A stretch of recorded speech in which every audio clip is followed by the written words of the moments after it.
26ാമത് തൃപ്രയർ നാടക വിരുന്നിന് ഈ മാസം 21-ന് ഞായറാഴ്ച തുടക്കമാകും.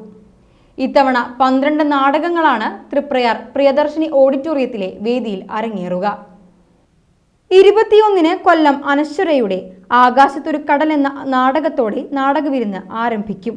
തുടർന്നുള്ള ദിവസങ്ങളിലായി അമ്പലപ്പുഴ സാരഥിയുടെ നവജാത ശിശു വയസ്സ് 84, കായംകുളം പീപ്പിൾസിന്റെ അങ്ങാടിക്കുരുവികൾ, പത്തനാപുരം ഗാന്ധിഭവൻ തിയേറ്റർ ഇന്ത്യയുടെ ഗാന്ധി, കാഞ്ഞിരപ്പള്ളി അമലയുടെ ഒറ്റ തുടങ്ങി വിവിധ നാടകങ്ങൾ അരങ്ങേറും.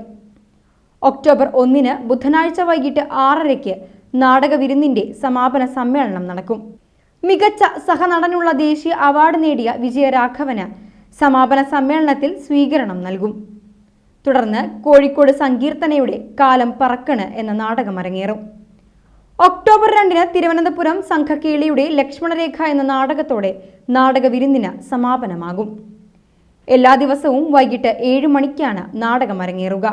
തൃപ്രയാർ ജംഗ്ഷനിലെ നാസ് കോംപ്ലക്സിലുള്ള നാടകവിരുന്ന് സംഘാടക സമിതി ഓഫീസിൽ നിന്ന് പ്രവേശന പാസ് ലഭിക്കുമെന്ന് സംഘാടക സമിതി ചെയർമാൻ ഉണ്ണികൃഷ്ണൻ തഷ്നാത്ത്, general convener KV Ramakrishnan, MR Gopalakrishnan, KR Madhu, KV Sadashivan എന്നിവർ വാർത്താ സമ്മേളനത്തിൽ അറിയിച്ചു.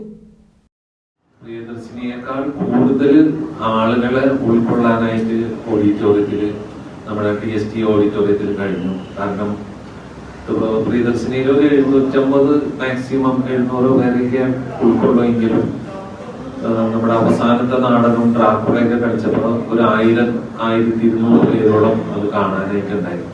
അപ്പൊ അത്രയും പേരുള്ള വലിയ നാടകങ്ങൾ വന്നപ്പോ പ്രിയദർശിനി ഒരുപക്ഷെ എനിക്ക് തോന്നുന്നത് കിട്ടാൻ നന്നായി എന്നാണ്. കാരണം അത്രയും ജനങ്ങളായിരുന്നു. ആ വലിയ ഓഡിറ്റോറിയം പോലും നിറഞ്ഞൊഴുകയാണ് ഉണ്ടായത്.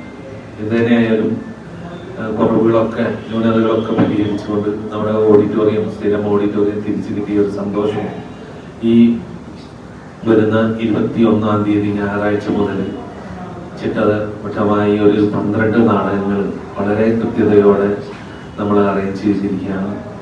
അത് ഒക്ടോബർ 2-ാം തീയതി അവസാനിക്കുകയാണ്.